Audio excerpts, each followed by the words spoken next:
আসসালামু আলাইকুম ভিউয়ার্স, স্বপ্ন আমার চ্যানেলে তোমাদের সবাইকে জানাই আরও একবার স্বাগত।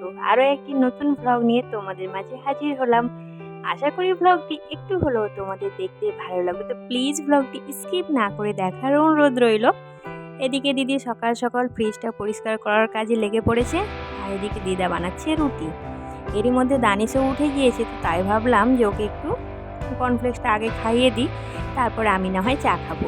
আর উঠেছিলাম মা ছেলে একসঙ্গে, তো দুধটা গরম করে দানিশের জন্য কর্নফ্লেক্সটা নিয়ে নিলাম, আর একটু দিয়ে দিলাম মধু। মধু খাওয়া তো বাচ্চাদের স্বাস্থ্যের পক্ষে অনেক ভালো, সর্দি কাশি এইসবও খুব কম লাগে। আর চিনি তো একদমই না খাওয়াই ভালো, তাই চিনিটা আমি অ্যাভয়েড করেই চলি। এরপর দেখো দুজনকে খাওয়ানো হচ্ছে, ও খাচ্ছে চকোস আর এ খাচ্ছে কর্নফ্লেক্স। মানে আইহান চকোস খায়, কর্নফ্লেক্সটা একদমই খেতে চায় না। আর দুজন যখন খায় খুব দুষ্টুমি করতে করতে খায়, ওদেরকে খাওয়াতে খাওয়াতে মোটামুটি আধা ঘন্টা আমার চলে যায়। এরপর মোটামুটি 8টা বেজে গিয়েছে ঘড়িতে, তখন আমি বসেছি চা খেতে। চাটা যেই গরম করে নিয়ে এসেছি, দেখি আব্বু অনেক ধরনের পাপা নিয়ে এসছে, তার মধ্যে থেকে এই পাপাটা আমার পছন্দ হলো, তাই এই প্যাকেটটাই খোলা হলো। আর যেমন খোলা হয়েছে সঙ্গে সঙ্গে দানিশ হাজির হয়ে গিয়েছে, ওকে একটা দিলে হবে না, দুটো দিতে হবে, তাই ওকে দুটোই দিলাম। চাট ফা খেয়েই দেখি বোন এখানে ময়দা মেখে রেখেছিল, এখানে 1-1.5 ঘন্টা মতো আগেই মেখে রেখেছিল। আজকে নাকি বানাবে লাচ্চা পরোটা। হ্যাঁ, তোমরা আবার বলবে দিদা ওখানে রুটি কেন বানাচ্ছে। আসলে আব্বু ময়দার জিনিস একদমই অ্যাভয়েড করে চলেন, আর আটার হলে পরোটা খেয়ে নেবে, লুচি খায় না কিন্তু পরোটা খেয়ে নেই। তো আজকে তো ময়দার বানানো হচ্ছে, তাই আব্বুকে রুটি করেই দেওয়া হলো। আর এখানে দেখো রুটির মতো করে প্রথমে পরোটাটাকে বেলে নিয়েছে, তারপরে ছোট ছোট পিস পিস করে কেটে নিতে হবে। তুমি যত ছোট করে কাটবে ততই কিন্তু লেয়ারটা বেশি হবে। এরপরে ওপর থেকে ছড়িয়ে দিতে হবে তেল আর ময়দা। এরপর সেগুলোকে ভালোভাবে তুলে নিতে হবে, তারপর বেলনাতে একটু পিটিয়ে পিটিয়ে লম্বা করে নিতে হবে। তারপর গোল গোল করে একটা লেচির আকার পাকিয়ে নিতে হবে। এরপরে কিন্তু লেচিগুলোর গায়ে ভালোভাবে তেল মালিশ করে দিতে হবে। এই পরোটাটা বানাতে ভালোই তেল লাগে। তো তারপরে কি করতে হবে, কিছুক্ষণ রেস্টে রাখতে হবে, তাহলে ভাঁজগুলো বেশ সুন্দরভাবে ফুলে উঠবে। এরপর আর কি সবগুলো একে একে বানানো হয়ে গেল, এবার শুধু বেশ বেলার পালা। এবার বোন এখানে সুন্দর করে বেলে নিচ্ছে। কিন্তু কি বলো তো, লাচ্চা পরোটা বানাতে গেলে তোমাকে হালকা হাতে বেলে নিতে হবে, কারণ বেশি চাপ দিলে আবার লেয়ারগুলো খুলতে চাইবে না। এখানে বোন বেলছে আর দিদি এদিকে ভাজছে, কারণ ভাজতেও না অনেকটা টাইম লাগে, এদিক ওদিক উল্টে পাল্টে হালকা হালকা তেল দিয়ে ভাজতে হবে। বেশ সুন্দরভাবে ভাজা না হলে লেয়ারগুলো কিন্তু সুন্দর হবে না। আর এই রকম খাবার খেয়ে কি বলবো, দোকানের টেস্ট আমি ভুলেই গিয়েছি। মানে বোন এত সুন্দরভাবে লাচ্চা পরোটা বানাতে পারে, ও যে কোনো চাইনিজ জিনিসই খুবই সুন্দর বানাতে পারে, আর ওর হাতের খেলে আর দোকানের খেতে একদমই ইচ্ছে করবে না।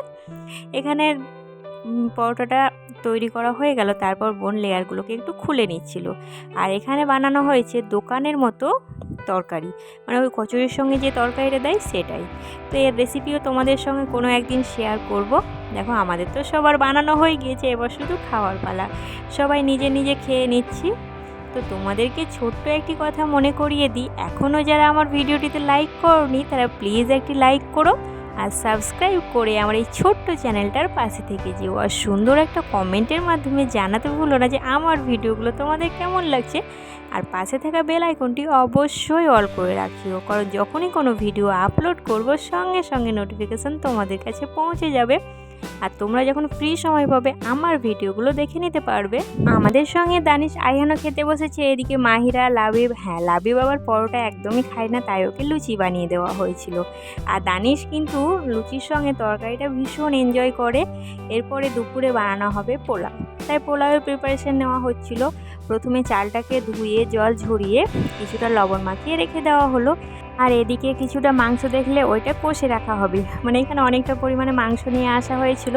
আর এদিকে দিদি আম্মা সবাই মিলে রান্নায় তোড়জোড় করে শুরু করে দিয়েছে। একদিকে বানানো হচ্ছে পটল ভাজা, একদিকে বানানো হচ্ছে মাংস, আর একদিকে পোলাওয়ের জন্য বেরেস্তা করা হচ্ছে। আর যে চিকেনটা দেখলে ওটা অল্পই ছিল, কারণ দিদা দাদু গরুর মাংস খায় না তো, আর আজকে পোলাওটা কিন্তু গরুর মাংস দিয়েই খাওয়া হবে। আর এদিকে দিদি পোলাওটা কিন্তু রান্না করা শুরু করে দিয়েছে। প্রথমে হাঁড়িতে দিয়েছিল ঘি, তারপরে দিয়েছিল কিছু গরম মশলা যেমন এলাচ, দারচিনি, লবঙ্গ এসব দিয়েছে। তারপরে চালটাকে দিয়ে ভালোভাবে নাড়াচাড়া করতে হবে, বেশ ভালোভাবে ভাজা ভাজা করতে হবে। যখন ভাজা ভাজা হয়ে আসবে সেই পর্যায়ে দিয়ে দেবো অনেকটা পরিমাণে কাজু এবং কিশমিশ। তারপর দেখো সাইডে আমি গরম জল করে নিয়েছিল, ওই গরম জলটাই দিয়ে দিতে হবে।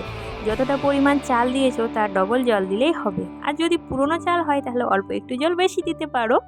এরপরে ওপর থেকে ঘি ছড়িয়ে দিতে হবে। এই ঘিটা ছড়িয়ে দিলে কি হবে, ফ্লেভারটা পোলাওয়ের সুন্দর আসবে।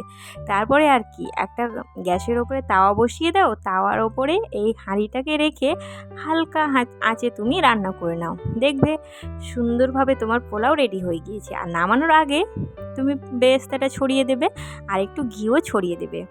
আর আজকে দেখো কি কি রান্না হয়েছে। এখানে বানানো হয়েছিল পোলাও, কত সুন্দর ঝরঝরে পোলাওটা একদম রেডি হয়ে গিয়েছে। চিকেন, আলু ভাজা, পটল ভাজা, আর এখানে দেখো মাংসটা এখনও ফুটছে। তো এখন সবাই মিলে খাওয়া দাওয়া করে নেব।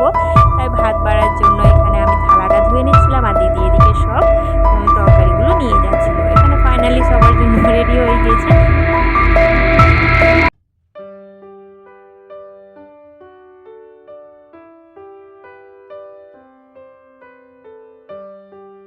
আমি আমার থালাটাকে সুন্দরভাবে রেডি করেছিলাম তোমাদের মাঝে শেয়ার করব বলে। তো আমি একটু স্যালাডও বানিয়েছিলাম পোলাওয়ের সঙ্গে, খেতে কিন্তু দারুণ হয়েছিল, এত টেস্টি হয়েছিল বলার অপেক্ষা রাখে না। বিকেলবেলায় আব্বু কিছু মিষ্টি নিয়ে এসেছিলো, সেই মিষ্টিগুলো আমি বাটিতে রেখে দিচ্ছিলাম যে সময় মতো খাওয়া হবে। আজকে দুপুরে যা ভরপেট খাওয়া হয়েছে, এখন আর মিষ্টি খেতে পারবো না। তো আজকের ভিডিওটি এখানেই শেষ করলাম। সবাই ভালো থাকবেন। আল্লাহ হাফেজ।